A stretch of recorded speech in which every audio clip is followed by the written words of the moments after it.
I wonder if that would work. Hey, this is Clay with Clay's AC and Auto Repair and Clay Motion here in Grand Rapids, Michigan. And this is the Clay Way. If you guys find this video to be helpful, please consider subscribing, clicking the notification, sharing my videos, sending me them thumbs up, giving me them nice comments.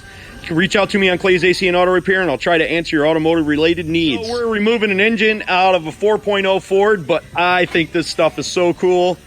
You could do this on any vehicle that you're having trouble getting the EGR nut off of the tube right there. We're going to show you how you can do it in 5 seconds. Yes, I said 5 seconds. The video intro is moving the intake, and we're having some trouble, and we're going to try our fan shroud removal. This is the first time we've ever done anything like this, but we're going to see if this will, because we tried busting it loose with it, and it was no Quarto.